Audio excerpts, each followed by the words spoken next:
At 7:02 p.m., under the chandelier glare of Aurelia's chef's table, my husband raised his crystal flute and toasted to clarity, not to love, and the words slid over the rim like a blade dressed in bubbles.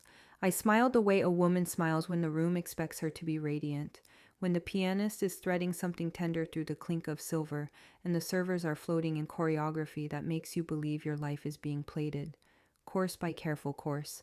We had talked about this place for years, how we'd come when things were calmer, when the promotion settled, when the house stopped creaking with projects, when we could afford to let a sommelier tell us who we were in vintages and tannins. 10 years of marriage had delivered us to a table no one stumbles onto. A maitre d' with a French name I could never pronounce had said ours with the warmth of a sponsor. I told myself that the vertigo in my chest was joy, not warning, that the sparkle around us was the universe favoring people who had done the hard, ordinary work of showing up. Then the first red flag arranged itself in the frame, polite as theater. He chose a corner table with sight lines to both exits, like a man who can't help counting escape routes, and while he placed his phone face down, he didn't silence it, as if the possibility of interruption were its own performance of importance. The maitre d' called him by his first name, not sir, and added a practiced again, as though there'd been a rehearsal I had missed. I let my fingers rest on the linen and felt the faintest tremor travel from the table to my palm, a vibration from somewhere hidden, cooler compressors, secret doors, or the nervous system of a woman who read policies for a living and suddenly recognized one being executed. I noticed the anomaly the way I notice audit trails, not all at once, but in the blinking cursor of my attention tapping back to the same inconsistency.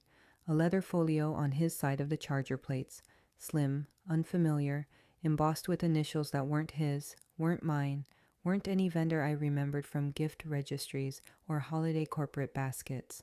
The folio did not belong to the fantasy of this room, where everything arrived synchronized on trays or in the soft hands of servers whose smiles held nothing but curated charm. It belonged to a conference table, a closing room, a corner office that had monetized sincerity and now wanted to draft it in ink. He laid his fingers across it the way a man lays a claim. I am professionally the woman companies hire to stop disasters before they happen. Compliance manager looks boring on a badge, but it means I read the fine print until my eyes sting, and then I read it again. It means I know how consent can be constructed out of fatigue and flattery. It means I have seen too many people agree to the shape of their silence, because someone told them the party would be easier if they did. Our marriage, 10 years ago, began with a simple prenup. I barely questioned because the language was dressed in love and the law was dressed in mutual protection. And because that night we celebrated at this very restaurant, I believed the future could be held in a toast. When he asked me, with a softness that could bruise, to tuck my phone into my clutch so we can be present tonight, I obliged, because boundaries at a chef's table feel like manners, and because my body was still catching up to what my mind had already filed under escalation. The first course arrived in a fog of citrus butter and truffle steam, and I cataloged sensory detail with the steadiness of someone taking notes under oath. How the piano's higher register braided itself into the glassware, how the chandeliers cast a halo that made even strangers look like family in a Christmas card, how the wait captain's hand hovered between us like a referee trying not to touch the players. I chewed, nodded, laughed at something about the wine's stone fruit backbone, and felt the word clarity still biting the rim of my glass. He told me I looked beautiful, and I agreed with the compliment while rejecting the delivery because it arrived packaged in formality, like a CEO thanking a moderator at a keynote rather than a husband greeting the woman who found his missing cufflinks, who knows which jokes land at his mother's table, who has memorized the scar on his knuckle from a graduate school bike accident.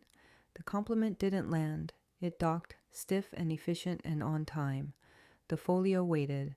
A server approached with an envelope sealed in red wax and announced, "A note from the chef." And the nearest tables glanced over with the interest reserved for celebrities or scandals. Inside was not a recipe, not an anniversary flourish, not a handwritten flourish from a culinary genius, but a minimalist card with sans serif neutrality. All parties are now present. The phrase tasted like litigation. I pressed my knees together under the table and felt the cool silk of my dress remind me that I had chosen to be here, that I could choose again, that my composure was not surrender but strategy. I wanted to ask who the other parties were, but his eyes told me he had prepared for this question and 100 others, and that we were not two people at dinner, we were a room in which something would be notarized. When the maitre d' reappeared, he was no longer the custodian of an exquisite evening.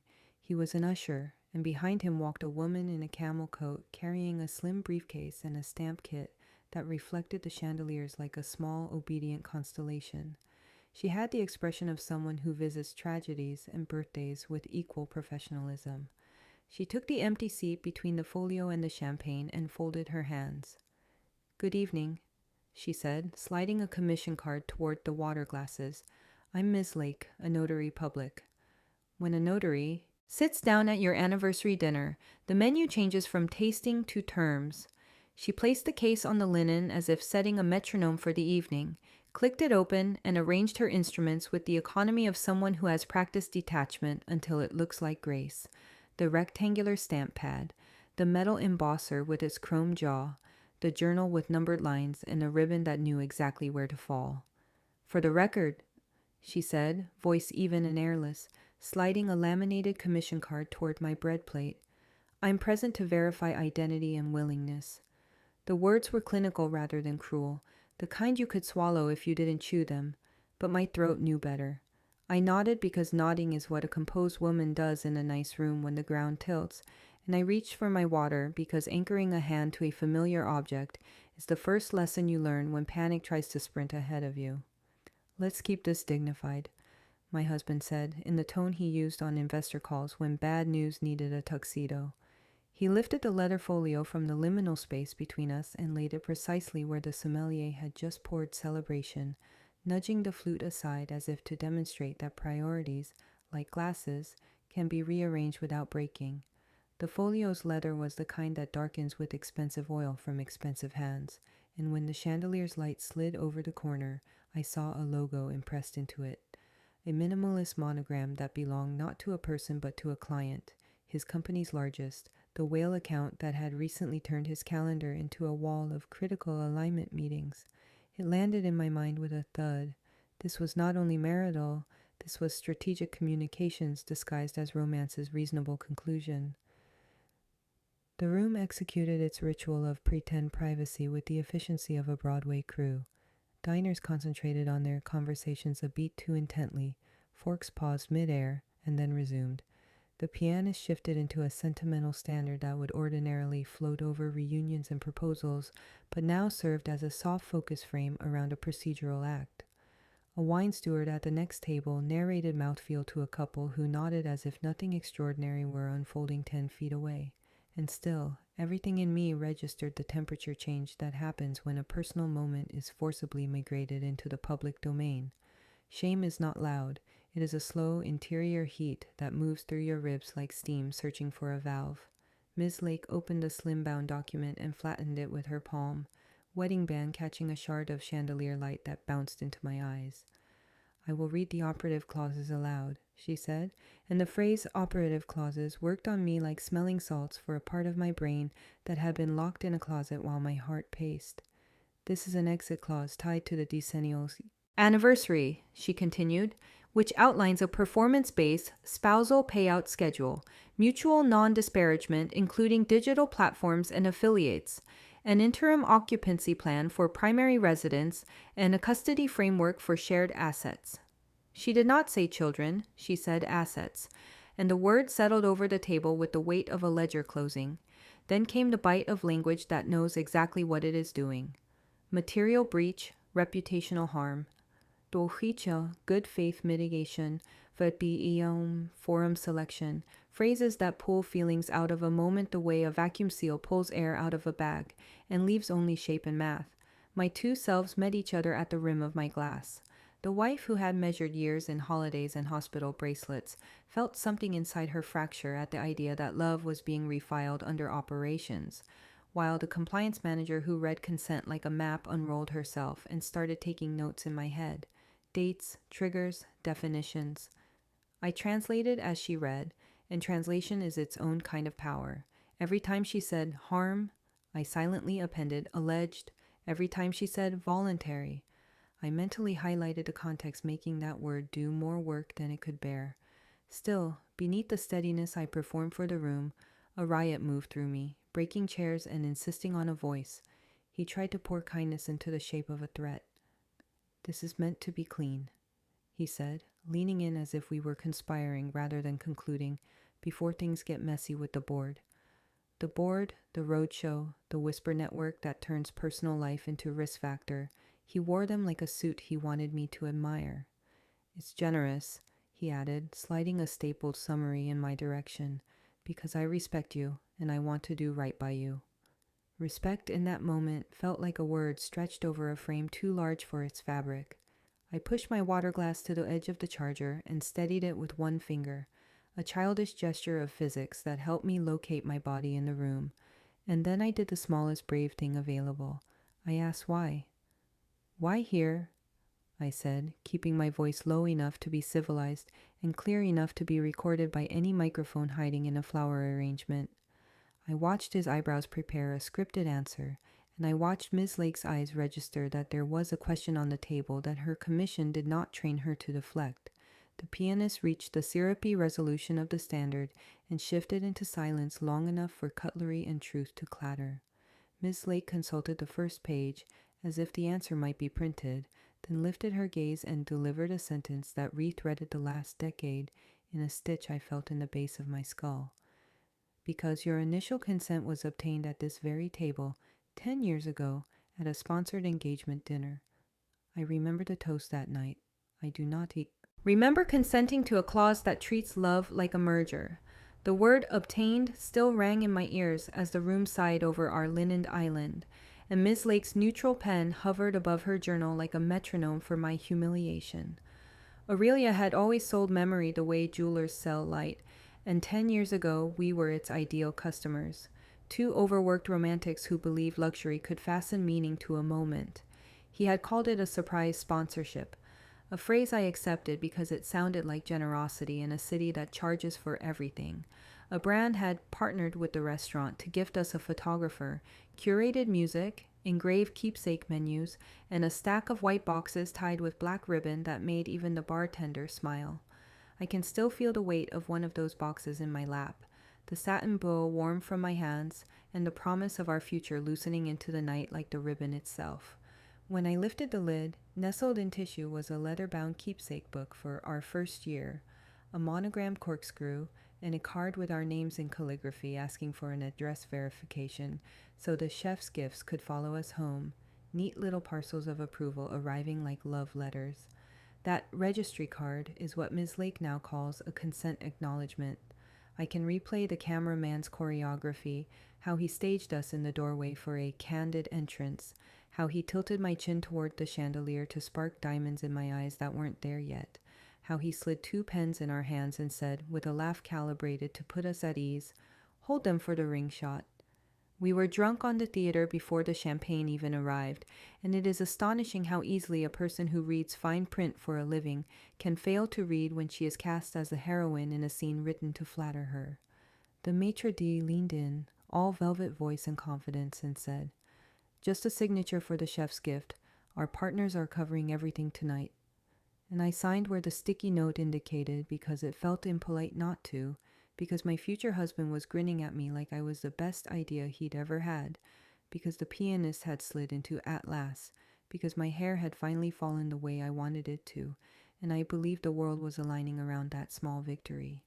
What I signed, according to the document open between the bread plates tonight, contained a QR code in microscopic print that whisked the signatory to a disclosure site containing the full prenup, the exit triggers, the definitions of harm and breach and dignity, and an acknowledgement that digital access constituted review. "You had access," my husband said now, gentle as chamomile and twice as patronizing, and Miss Lake, to her credit or her training, simply tapped a line that recorded "access provided." Plausibility is a weapon that doesn't raise its voice. It simply points to a trail. Of breadcrumbs it scattered itself and asked why you did not eat. I stared at the italicized phrase, "access provided," and felt an old shame flare, the one that whispers to women who should have known better, who did know better, who let the performance blot out the paperwork, because the performance promised safety. I will not pretend I was only a victim of design. I loved the performance. I loved the way sponsors made us feel chosen. I loved being photographed in a city that otherwise looked past me, loved that the sommelier pronounced my taste elegant, as if that were a fact and not a fluke, loved that the maitre d' said our names as if we were part of the restaurant's legend. I missed the paperwork because I wanted to, because the ritual was a narcotic, because the camera's red light felt like an anointing. Owning that complicity did not absolve him for exploiting it, but it put my feet back under me. It turned my humiliation from a fog into a set of stepping stones. The heat receded from my face as my hands found a pen, and my napkin became a temporary log.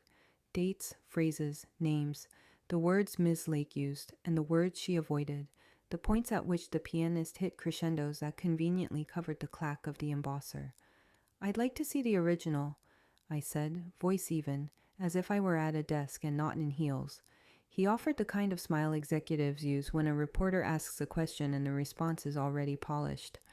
"It's in secure storage," he said, pausing so the phrase could do its intimidation work. "But we've brought a certified copy." Miss Lake lifted a sealed packet with a ribbon like a verdict and broke it carefully, producing a copy with a gold seal that winked up at me like a co-conspirator. She pointed to the registry card, now a facing page with a short paragraph and a terse signature line, and to the QR code that would have led me into the dense forest of the prenup if I had aimed my camera at it instead of at my fiancé's smile. He leaned back, comforted by the symmetry of his story. Access given, consent captured, ceremony complete. And I leaned forward into the asymmetry of mine, which accounts for fatigue, for grief, for the way coercion dresses as convenience. I asked Miss Lake to read the dates as she had them in her journal. I wrote them down.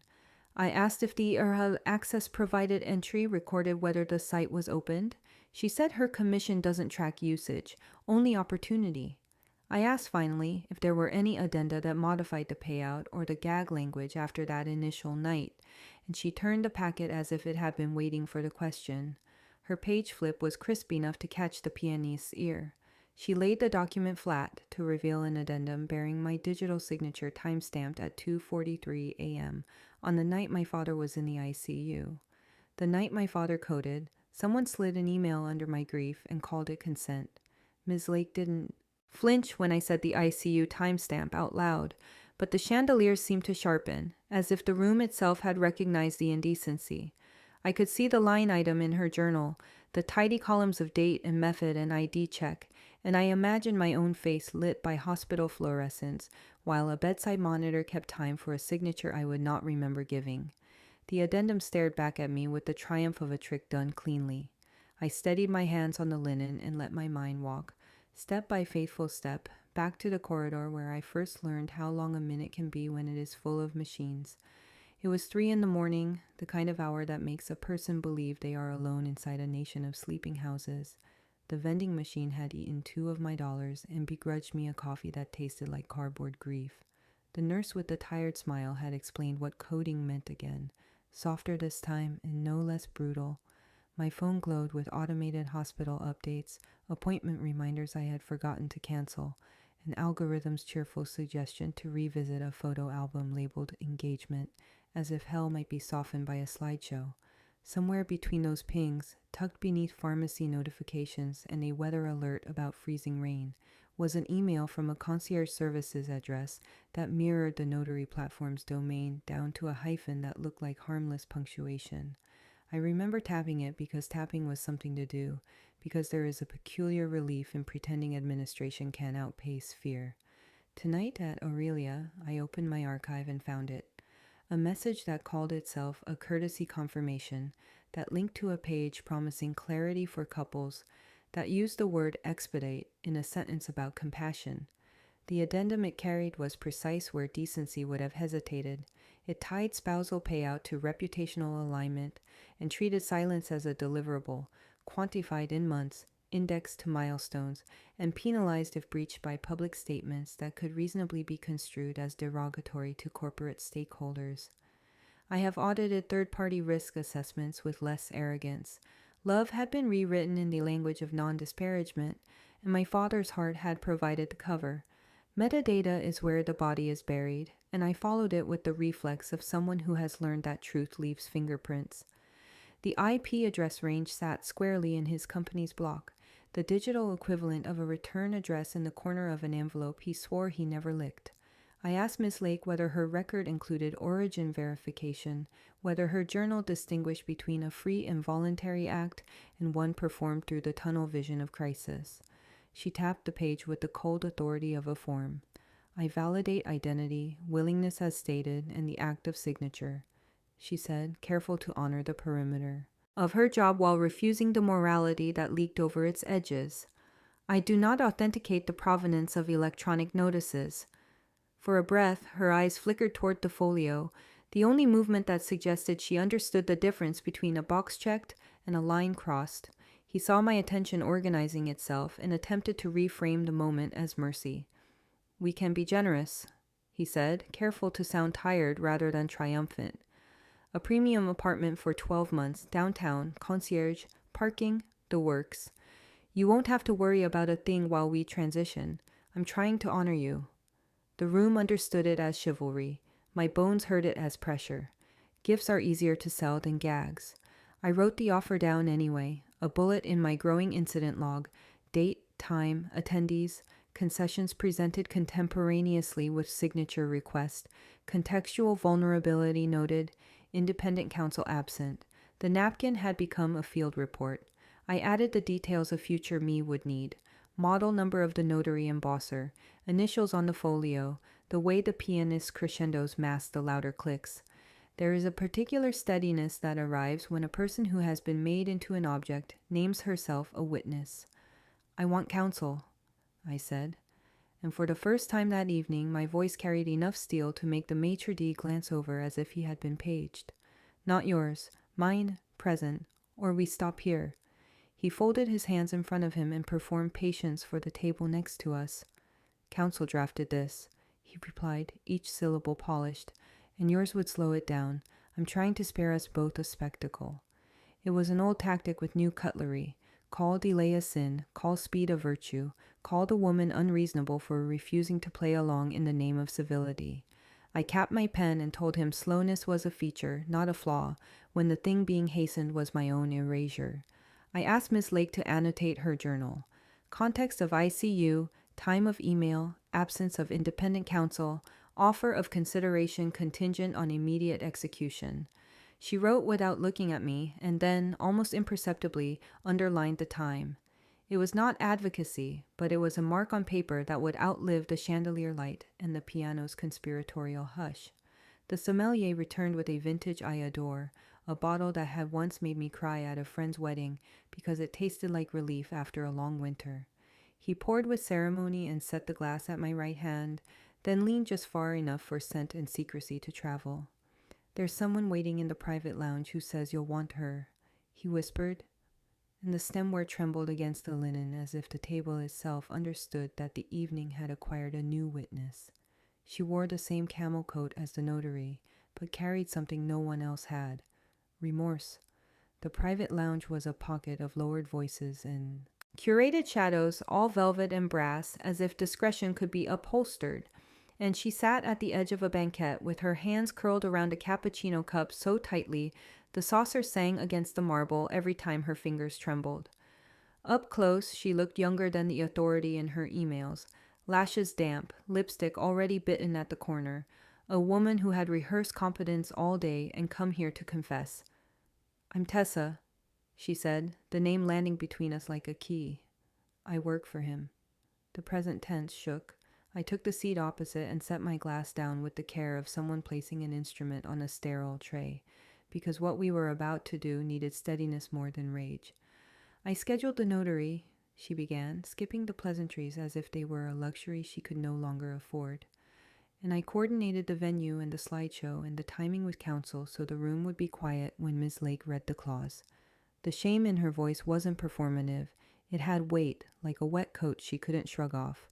She reached for her tote, rummaged past color-coded folders, and produced the small black phone I hadn't felt slip into my clutch when the maitre d' first guided me to my chair. "I put this in your bag when I hugged you," she said, the words almost swallowed, because if I didn't get it out of the office, I was going to be part of something I couldn't live with. The burner was unremarkable, the kind of device people buy for convenience and use for crimes, and its screen bloomed with an interface so plain it looked like a lie.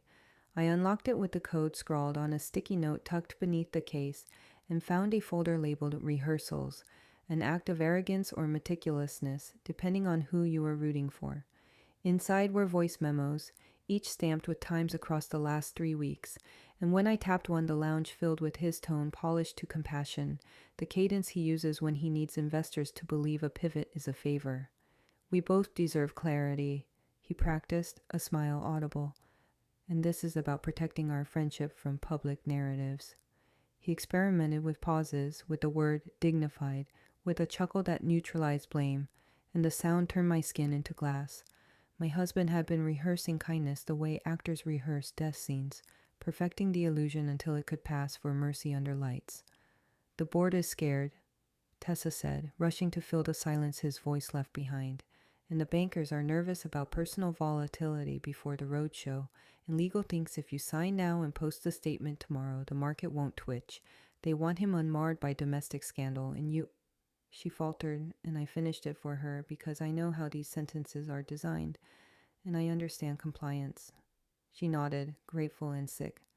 They're terrified you'll file something that names what looks like coercion, or that you'll talk to a reporter who understands what phrasing does to a woman's choices. You're here to help me, I said, not as a question but as an indictment we could both live with, and to help yourself. The honesty seemed to steady her. I don't want to lose my job, she admitted, but I also can't keep sanding down the edges of things that cut people. If this goes sideways, I need a clean conscience and maybe a recommendation letter that says I was useful in the end. Her loyalty lay in pieces on the table between us, and I didn't need it whole. I needed it true. There's a clause you haven't seen, she said, tapping the folio-shaped shadow on the banquette, as if she could put her hand through the wall and pull it free. A kind of shadow prenup that lives in an NDA with a client-side deal. It isn't about your marriage. It's about a certain partnership that would look like pay to play if anyone squinted. The amendment cross-references it, so if you ever speak about the client arrangement, they claw back your payout. It's buried in an exhibit labeled hospitality. The word hospitality made my stomach turn, the industry's velvet word for pressure. What do you want from me exactly? I asked, because compliance teaches you to pin motives to the mat before they slip away. A chance to do one right thing, she said, and then, smaller. And if this costs me, a sentence on your letterhead that says I didn't lie when it mattered. I appraised the ask like a contract and found it within the bounds of what my conscience could sign. Send the memos to my secure work email, I said, giving her the address we use for investigations because it auto-hashes attachments and timestamps receipt across 2 servers. Subject line Aurelia, witness materials. Forward, don't download. Keep the originals on the device. Chain of custody starts now. Relief crossed her face like weather breaking. We had moved from confession to plan. She thumbed the messages forward, and we watched the progress bars creep as if they were climbing out of something sticky. A text banner pulsed at the top of the screen from an unknown number, a sterile label that meant the sender wanted to be a ghost. He doesn't know I'm here, she murmured, but there are cameras in the corridor that feed to a private console. I believed her, because paranoia isn't always wrong in rooms with dimmers and NDAs. The phone buzzed a second time, harder, as if whoever was on the other end had grown impatient with secrecy. I felt the vibration in my palm and looked down to see a new file auto-appear in the shared folder without a request prompt, as if some machine had decided for us. The name was simple, bureaucratic, chilling in its specificity and promise. Aurelia Camera Force Entry.move. The camera saw me sign a registry card for a gift basket. The microphone heard a lawyer call it consent. Tessa and I leaned over the burner, the lounge's low light turning the screen into a small confession booth, and I pressed play on the file that had named itself like a court exhibit. The frame opened on Aurelia's gilded entry 10 years earlier, petals of warm light unfurling over our younger faces as staff staged delight with professional accuracy. I watched myself drift through the doorway, cheeks flushed from a day that had felt like winning an argument with the universe. The camera held steady as a suited man kept out of frame, tipped his head toward a clip-on mic. I heard the faintest clearing of a throat, followed by the sentence that would rewire the night in my memory. Notary acknowledgement complete. On screen, I lifted a macaron tower for the photographer and laughed at something the maitre d' whispered, an intimacy the lens translated into evidence. I had not remembered any microphone, only the way the room had praised our future. I paused the video and magnified the edge of the frame where a shoulder and a tie, knotted in a way corporate counsel favors, hovered by the door. In the reflection off a bronze sconce, I caught a profile that could belong to 100 men who make their living anesthetizing risk. I scrubbed forward, watching the maitre d', tonight's maitre d', float in and out with the same unbothered smile, a dimple like a parenthesis closing around lies told nicely. His name tag then had been one name. Tonight it was another, the alias restaurants give when management changes or when a person wants to be at once remembered and unfindable. The dimple was loyal, and in that small certainty I felt the relief of locating at least one fixed star. Chain of custody questions lined up like stemware awaiting polish. Was the audio captured with consent? Were the microphones declared? Did the notary's presence extend beyond what her commission permitted? Would the court consider the camera an impartial witness or an accomplice to a staging that cooked voluntariness into the sauce of the evening? I could hear my colleagues' voices in my head. Document, duplicate, preserve. And so I forwarded the file from the burner to my secure work inbox, then to the compliance hotline that time-stamped each upload and mirrored it to an off-site server. Redundancy is hope for people who know how easily truth disappears. I tucked the burner back into my clutch and walked with Tessa to the threshold of the dining room, where the room's orchestration resumed its campaign to lull me into compliance. I asked the maitre d' for a private word, and when we stepped aside, I made my request in the kind of courteous specificity that tugs at liability. Can you confirm whether your private rooms are routinely rented for corporate experiences with preferred vendors, including notaries, photographers, and audio technicians? I asked, and whether staff are given scripts that include the phrase, "the bride understands." The practiced smile faltered, then broke. He admitted the obvious with the relief of a man tired of managing other people's fictions. Yes, the rooms hosted experiences. Yes, preferred vendors meant teams who returned often enough to know where the outlets were. Yes, someone had provided suggested language to keep an evening moving. We're told the bride understands, he said quietly, and the sentence landed like a stamp on the inside of my cheek. We returned to the table where Ms. Lake had stacked her tools like a traveling altar. She remained a column of neutrality, which is its own ideology. Your commissioning authority number, I said, and she slid a card toward me with the bureaucratic grace of someone who knows her obligations and none of your expectations. I wrote the number into my log alongside the details the court of my future needed. The domain that sent the ICU email, the IP block, the sequence of offers he presented between readings of clauses that combed meaning out of me until I lay flat on the page. My husband watched the pen move and misread it as surrender. He set his palm on the leather folio again and tipped it toward me in a gesture that would have photographed as courteous. His smile widened 1 millimeter, a private threat disguised as diplomacy. Let's not embarrass ourselves, he murmured, and the phrase threaded itself through the room's hush as if a teleprompter had cued it. I looked at the diners pretending not to listen, at the pianist floating over old standards, at waiters executing service like choreography, and I understood the architecture of the trap. A place built to keep people agreeable had been weaponized to keep me silent. So I changed the architecture. Manager, please, I said to the nearest server, not unkindly, and when he arrived I asked for the check in writing with a note stating that a legal review was in progress and that all audiovisual materials from tonight, including feeds from corridor and entry cameras, should be preserved under a spoliation notice. The manager blanched at the phrase and then nodded, as if I had spoken a spell whose power had been demonstrated in other rooms. He promised to email me an acknowledgement within the hour. This was not a tantrum, it was a procedure. The room's power began to shift on its hinges. The piano's melody dissolved mid-phrase as a new presence took the doorway. Conversation thinned to a hush that felt like the pause before a verdict. A tall man in a navy suit threaded through the tables with the confidence of someone who never pays the check himself. Case in hand, tie a shade deeper than his certainty, and the maitre d' guided him to our table as if escorting a headliner to a stage he already owned. My husband didn't stand. He didn't need to. He had summoned his next instrument. Company counsel had arrived. He ordered oysters and obstruction, pairing brine with baddie. Faith.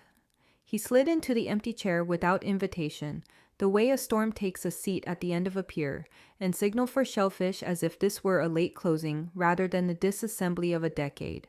The server placed a silver stand between the water glasses, crushed ice glittering like well-behaved snow, and Mr. Adler loosened his cuff just enough to suggest ease without ever risking it. "Good evening," he said, neither greeting nor courtesy, only the preamble to a move already made. "We're here to finalize an exit that protects everyone. Brand protection is not a euphemism. It is the adult way to minimize mutual reputational harm." He spoke like a man who believed that if he named a thing mutual often enough, the asymmetry would surrender out of boredom. He unfolded a single page tucked into a leather sleeve that matched the folio's smug sheen and slid it toward me with the care of a person handling a newborn that was not his problem. The statement had my name in a font that tried to be human, and a caption box ready to be dropped beneath a photo of us laughing like believable exes. "If you sign tonight, we'll schedule this to post at 8 tomorrow," he said, tapping the sentence that made my throat go dry. We remain friends and partners in co-parenting our future projects. Projects? Not children, not home, not the life that had survived pandemics and funerals and the disrepair of ordinary disappointment. The language was so frictionless it squeaked. My husband watched me read it the way a person watches a fuse, fascinated by the pace at which flame travels toward a consequence. I lifted the page and let my eye fall to the footnote, a tiny paragraph that preened in 10-point confidence.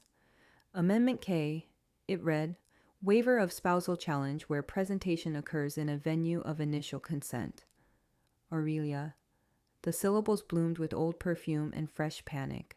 Define venue of initial consent, I said, placing the statement back on the linen as if it might bite, and Adler smiled like a professor enjoying his own exam. He cited case law that treated setting as a signature, explained how repetition of ritual transforms a place into a clause, and suggested, in dulcet tones that belonged to anesthesiologists and PR, that tradition itself could be interpreted as voluntariness. I cited coercion context, the ICU timestamp, the concierge domain email drafted inside my husband's IP range, the way grief can be misused as grease. The oysters arrived, lemon wedges bright as hazard signs, and somewhere in the room the pianist chose a progression that sounded suspiciously like a drum roll pretending to be romance. Ms. Lake remained the portrait of commission-bound restraint. I asked her again where voluntariness ends and performance begins, and she aligned her embossed seal with the corner of her journal, as if geometry could keep her safe. I notarize if, in my presence, the signer states understanding and willingness, she said, voice steady, ethics climbing toward a line it would not cross. I do not adjudicate the history inside the word willing. I nodded as if we were discussing weather. Record me, I said, turning my chair a fraction so the camera in her pen, the camera in the floral arrangement, the camera in whatever fixture counsel preferred, could take this down clean. The room quieted by degrees, curiosity alchemizing into attention, and I narrated a timeline that stapled glamour to method, our engagement night and the registry card disguised as a gift intake, the QR code that routed to disclosure while the photographer instructed me to hold the pen just so, the addendum arriving during the hour. The nurses called a code, and I called my mother from a hallway that smelled like antiseptic and prayers. Tonight's orchestration with its neutral witness and curated soundtrack, and the offer of a premium apartment wearing Mercy's perfume. Adler dabbed the corner of his mouth with a napkin as if absorbing excess civility.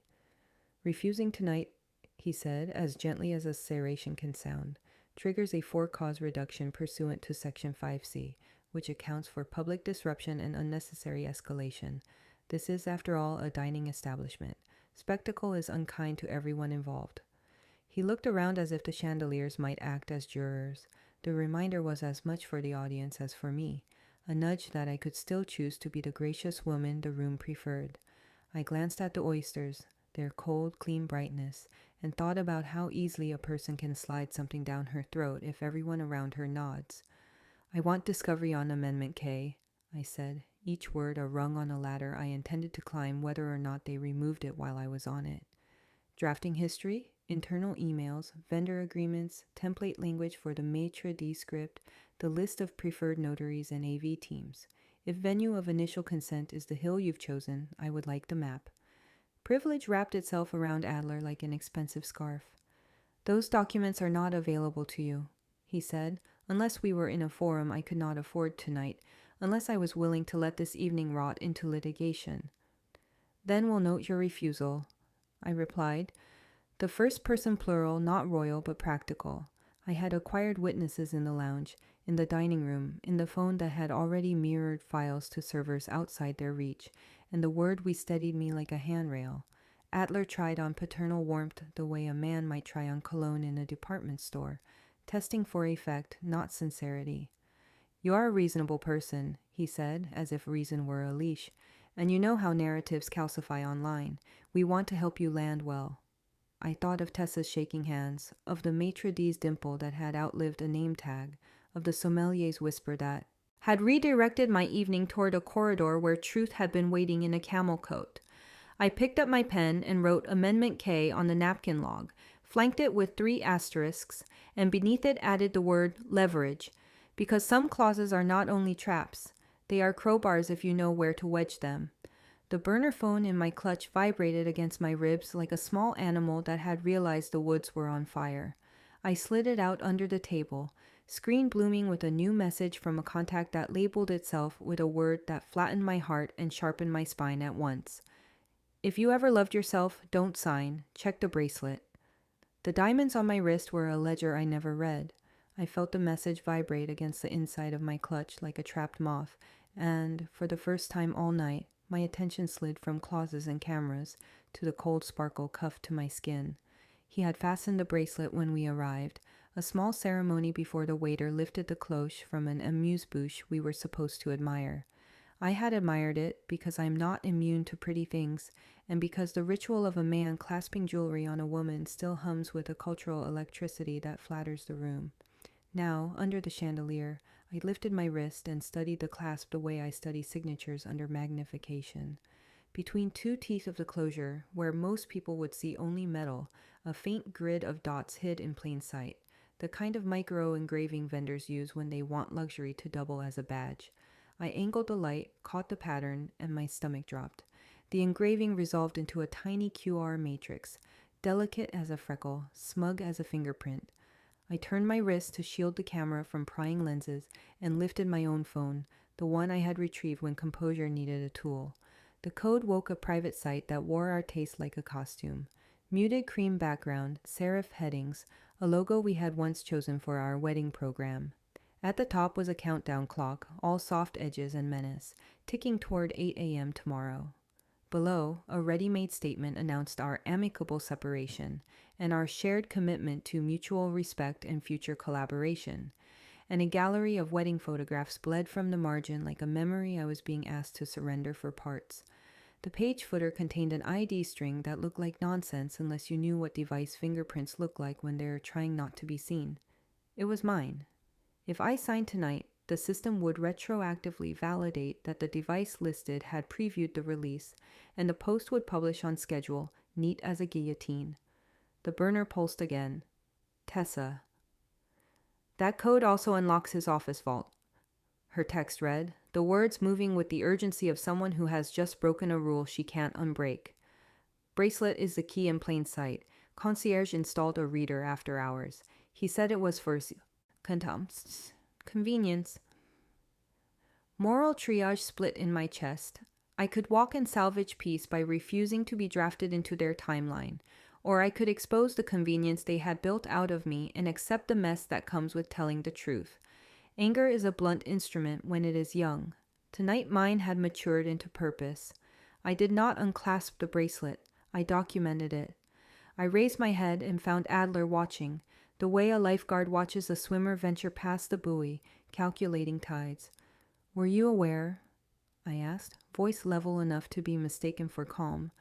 That I was given a connected device intended to trigger access and acknowledgement on a release page. The lawyer blinked, which, for his species, counts as a flinch. That bracelet is a gift, he said, groping for innocence and finding only phrasing. Any connectivity associated with it would be outside my knowledge. Outside your knowledge is not the same as outside your plan. I turned to Ms. Lake and requested, without apology, that she note the presence of a device synchronized to legal content and a secondary lock system. Her pen hovered at the edge of neutrality, then scratched across the journal. Logged, she said, and the tiniest muscle in her cheek gave away that she understood what a networked bauble means when men in suits ask women to be willing. My husband leaned across the span of linen with the smile of a man on stage who hears a laugh at the wrong time and decides the audience must be wrong. This is becoming theatrical, he murmured, the chastisement wrapped in velvet, and that's not who we are. I did not remind him that he had hired a cinematographer for the ambush.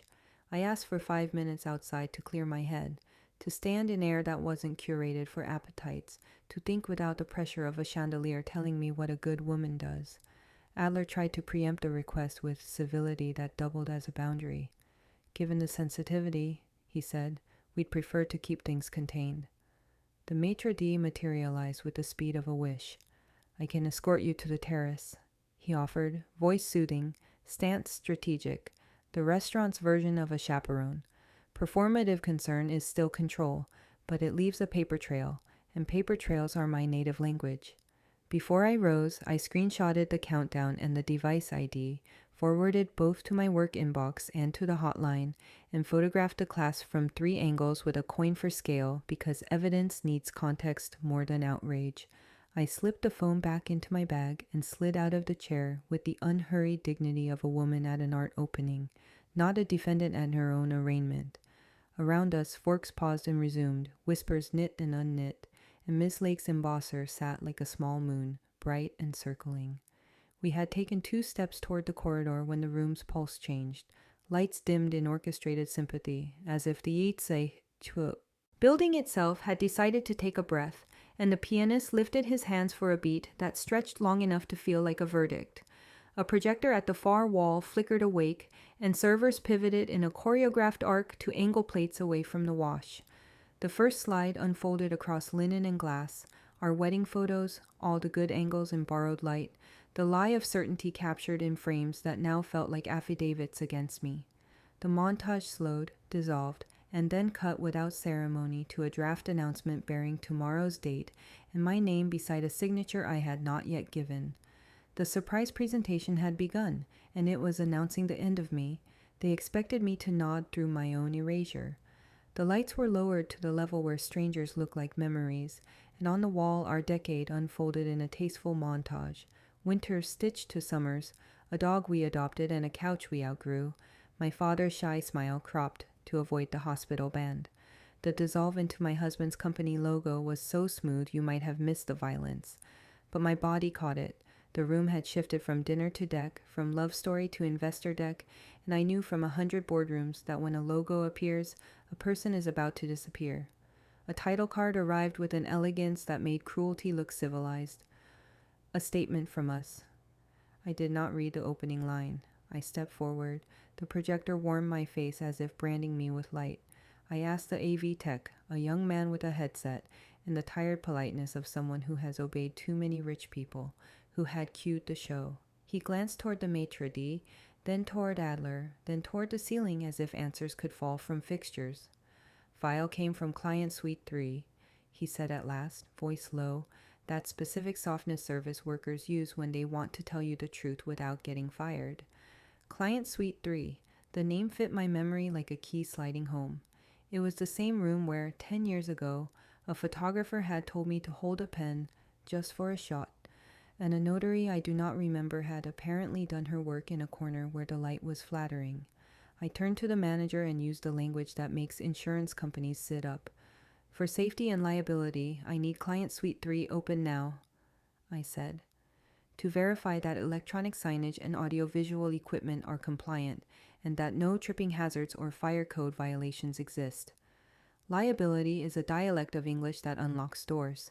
He retrieved a master key with trembling dignity and walked me down the corridor, Adler and my husband shadowing us at a distance that suggested both confidence and fear. Miss Lake followed with her journal clutched like a flotation device she wasn't sure she deserved. Inside, the air conditioning was set to apologetic, and the printer hummed with the busy cheerfulness of a machine that believes its work is benign. Fresh NDAs lay, fanned like place cards waiting to assign roles. A bottle of champagne sweated in a silver bucket, two flutes already staged, and beside them a printed script with stage directions in italics. Ms. Lake to read clause after dessert, counsel to present social copy, husband to place hand on wife's wrist here. The line where my body was a prop was underlined. I took photographs from 3 angles with the timestamp overlay turned on, captured the printer's cue screen with Statement V9 Final in the corner like a confession, and emailed everything to my secure inbox and to our compliance hotline so a copy would live somewhere neither this restaurant nor his counsel could politely misplace. I included spoliation hold requested in the subject line because certain phrases are fire extinguishers. The burner buzzed in my clutch like an anxious heart.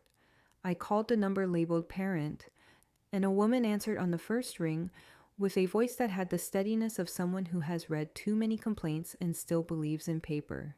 She identified herself as Ms. Lake's supervisor at the commissioning office.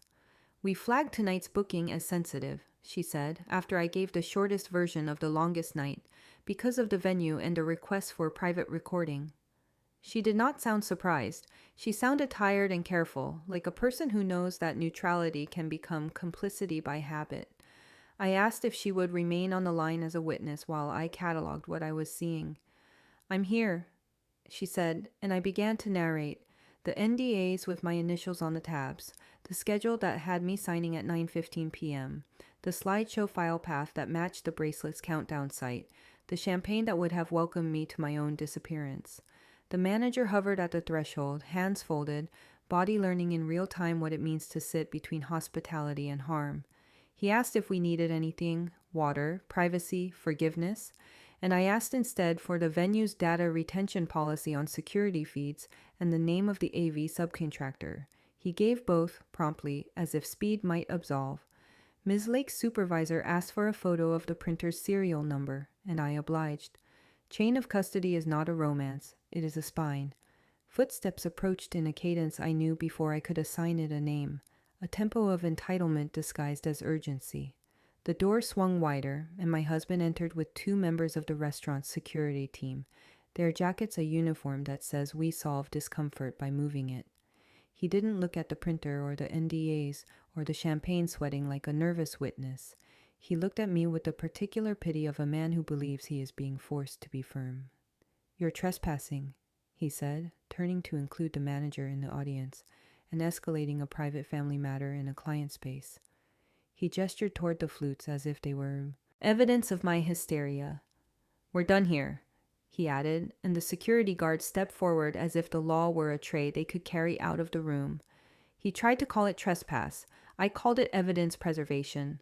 I kept my hands visible, palms open on the edge of the printer table, and spoke in the even cadence I use when a vendor's audit goes sideways.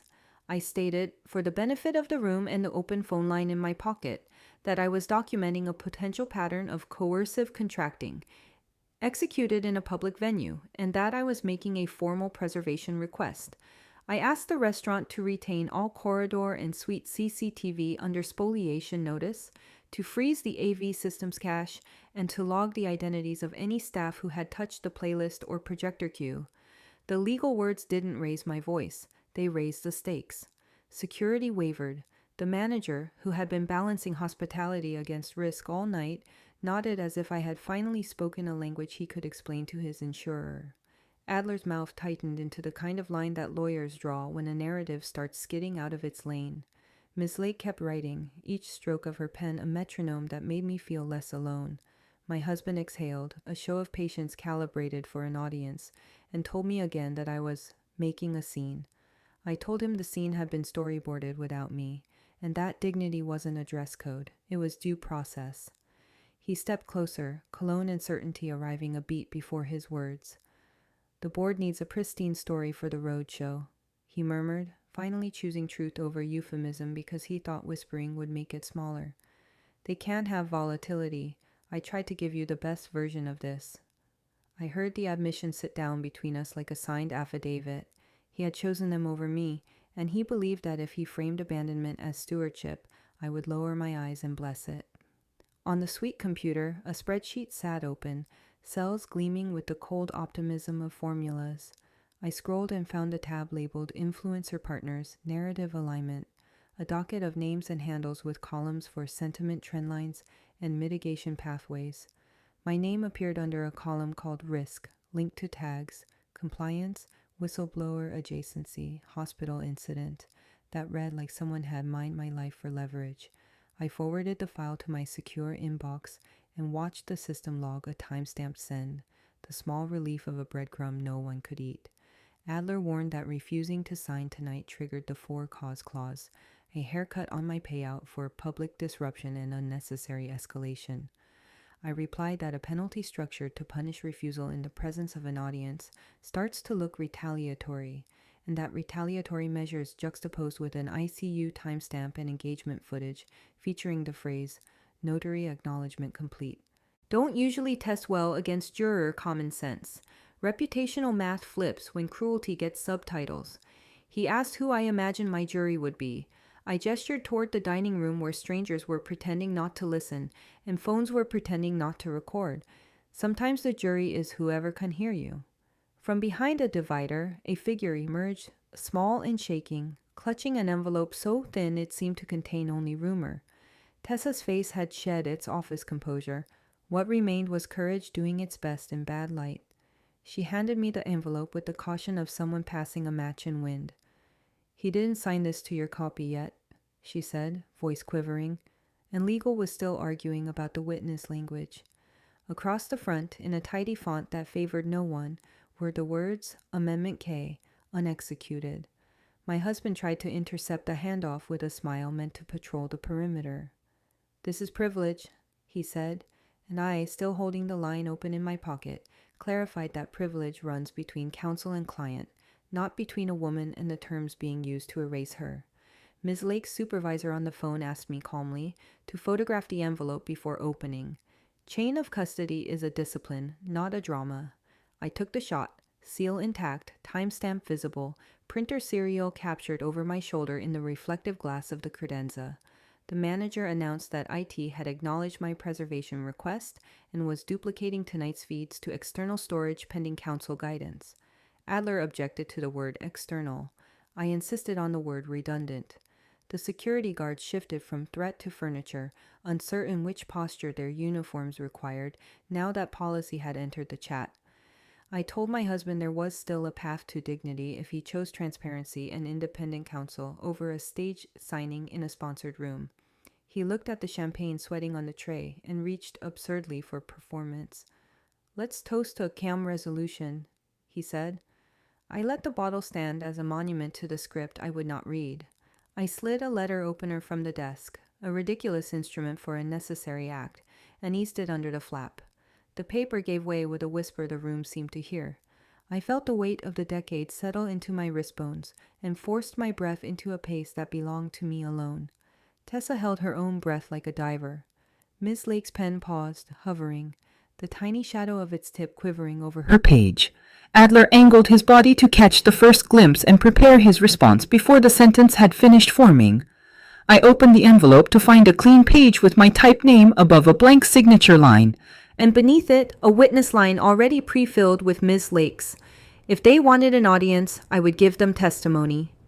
I walked back into the dining room the way a person returns to a stage after remembering her lines, not louder, just steadier, the envelope with Amendment K tucked beneath my palm like a quiet siren.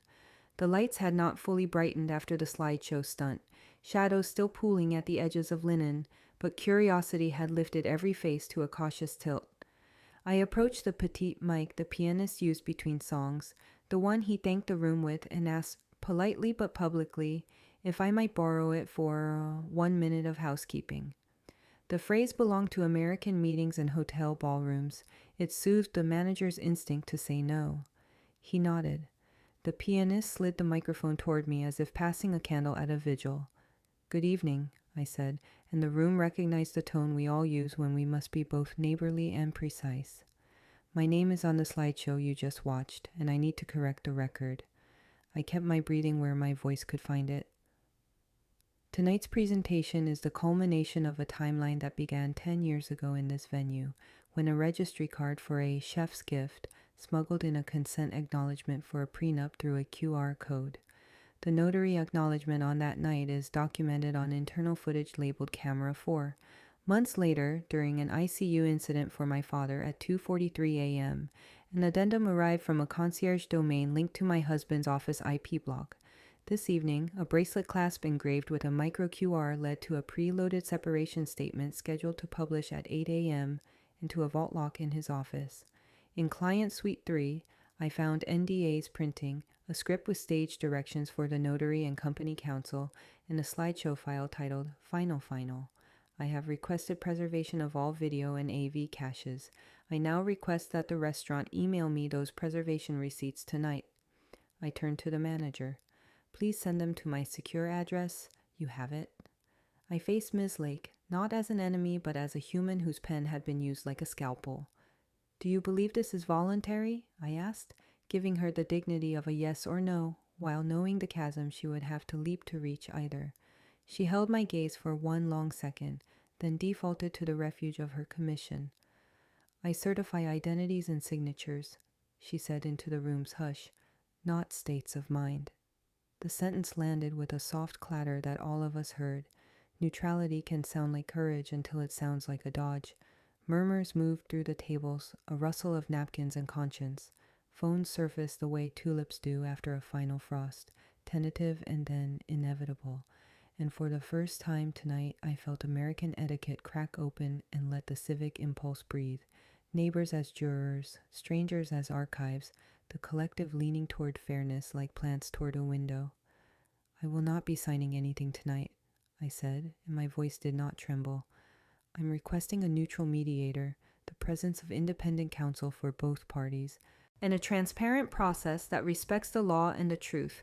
This is not a spectacle. It is a refusal to be processed. I turned back to the manager. Please also preserve suite access logs and the printer queue in Client Suite 3. He nodded again, relief moving through his shoulders at the presence of a checklist. Americans love a protocol when the alternative is panic. I placed the microphone gently against my collarbone and drew my boundary where the room could see it. Any release using my device, my likeness, or my name without consent will trigger formal complaints to the State Bar and to the Notary Commission, along with a report to the relevant regulatory bodies documenting coercive contracting in a hospitality venue. I have already mirrored all materials off-site. The sentence did not ask for applause. It requested accountability. Somewhere near the bar, someone inhaled like a person who had been holding his breath since salads. My husband's face pinched in that particular way it does when control begins to sweat. This was not the script he had rehearsed into muscle memory. A moment alone, Bon, he said, performing concern that could pass as tenderness from a few tables away, and I could feel the old reflex rise in me, to grant privacy, to dab at a mess that wasn't mine. I let it pass. Privacy tonight had been used as a pressure cooker. The room was not my enemy, it was my insurance. Miss Lake approached with the grace of a person stepping off a narrow ledge. She did not take the mic. She simply slipped a stiff card into my palm, a printed line of numbers and letters, and whispered, "For your records." The commission number pressed through the cardstock into my skin, and her voice, though small, contained something the evening had tried to starve: humanity. She returned to her chair and resumed her posture of neutrality. But I had felt the crack, and it was enough to believe that notaries are people before they are stamps. I thanked the room, returned the mic to the pianist, as if returning a borrowed book, and exhaled through the kind of smile that is not for photographs. The hum of conversation rose in a cautious, sympathetic wave. The manager's phone buzzed. He nodded at me to indicate that the first preservation receipt had been sent. A server refilled a water glass with hands that had played it 1,000 anniversaries, and tonight held witness to an ending that refused to be scripted. My clutch quivered against my side. The burner inside it silent, my own phone lit on the table like a low star. I glanced down, expecting another text from Tessa or the notary's supervisor. Instead, a new entry bloomed across my screen without my touch, a synchrony that made my teeth ache. A calendar invite I hadn't created pulsed on my home screen. Aurelia, 10 years from now. Renewal or exit. Auto repeat. I came to celebrate a marriage. I left with my name intact. The calendar invite pulsed like a dare, a neat loop that wanted to bind us to this room forever, and I declined it with deliberate slowness, not only rejecting the date, but deleting the series and then sending a written notice to my husband, to Adler, and to the restaurant that no further contact would occur in any hospitality venue without independent counsel present, that any attempt to reinitiate a surprise presentation would be treated as coercive, and that my device, likeness, and name were off limits for preloaded statements. I CC'd Ms. Lake's supervisor and the manager, labeled it Notice Cease Hospitality Orchestration, and felt something unclench where fear had been living rent-free. There are nights when emancipation is not a parade, but a sentence, clean and correctly addressed, and the act of sending it changes the air. The manager led me to his office, a rectangle of policies taped to drywall, and a printer that looked ashamed of its enthusiasm. He had the gentleness of a person who knows his dining room is a church for anniversaries and an accomplice for sins, and he agreed, without theater, to preserve the feeds and to email me a signed acknowledgement of the hold. We drafted it together at his desk, his fingers tapping the keyboard with the gravity of someone entering a confession, and when the PDF landed in my inbox, time-stamped and countersigned, the room seemed to exhale. I asked for the AV subcontractor's contact and the retention schedule. He provided both. The sky outside the small window had shifted from velvet to graphite, and the piano in the dining room had moved to a key that sounded like relief. Tessa appeared in the doorway with her tote, and a face that had chosen truth over payroll. She said the words quickly before courage had a chance to change its mind. She was resigning effective immediately. She was forwarding corroborating emails about the bracelet reader and the slideshow cues. She would provide a sworn statement if asked, and she wanted me to know she had not been able to sleep since the ICU timestamp crossed her desk. I promised her only what I had to give. No revenge, only the truth. No smear, only record. A letter that affirmed the moment she stopped carrying water for a system designed to drown women in decorum. She cried briefly and without spectacle, then straightened the stack of NDAs as if tidying the battlefield honored the fallen. In the corridor, Miss Lake waited with her journal closed and her stamp kit latched, the posture of a professional who had met the limits of her neutrality and found a person standing there. She handed me a copy of her notes, a carbon set that smelled faintly of ink and apology, and said simply, "You were clear." I put the pages in my bag with the same care I would give to an heirloom, because sometimes the inheritance a woman receives is only her own words preserved by another woman's pen. On speaker, her supervisor confirmed the internal, sensitive flag and logged a formal concern. About contextual voluntariness, she promised a follow-up memo on Monday and asked me to confirm the preservation receipts when they arrived. The mechanism of accountability is not romantic, but it sounds. Dings, signatures, confirmations are a lullaby for those of us who have lived too long inside someone else's script. I walked out without signing, stepped past the floral arch that had framed other couples' beginnings, and felt the night air enter me like due process. The bracelet still sparked like a small lie in moonlight. I let it sit on my wrist all the way to the curb as a study in how instruments of control try to pass for presents, then slid it into my bag, not as a trophy but as a future exhibit. The city had the smell it gets after midnight when restaurants close their doors and the stories inside them are left to find their own endings, and I put one foot in front of the other, not triumphant exactly, but straight. A week later, the shape of my days had changed in ways both loud and mercifully quiet.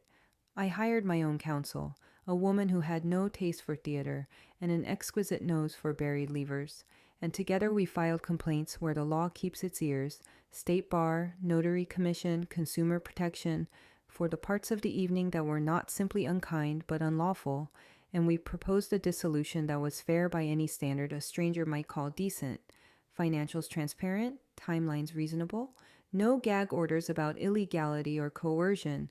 No reputational alignment clauses that turn a spouse into a subsidiary. When my husband's team tried to resurrect the for-cause penalty, we set it next to the ICU timestamp and the camera 4 audio, and it wilted on contact. The justice payoff did not arrive in trumpets. It arrived in a calendar update from a banker who preferred the passive voice. The board postponed the IPO roadshow pending an internal review, internal becoming the new euphemism for finally looking where it has been expensive not to, and my husband's quoted line shifted from the velvet of dignified exit to the plainer cloth of, "We are engaging in a respectful, transparent process." My counsel archived that sentence in a folder labeled "Alignment Adjusted" and smiled without showing teeth. The part of me that mourned the marriage mourned sincerely. The part that had been asked to politely dissolve into the footnotes insisted on the headline. Transformation did not feel like fireworks. It felt like light in the morning and silence at night.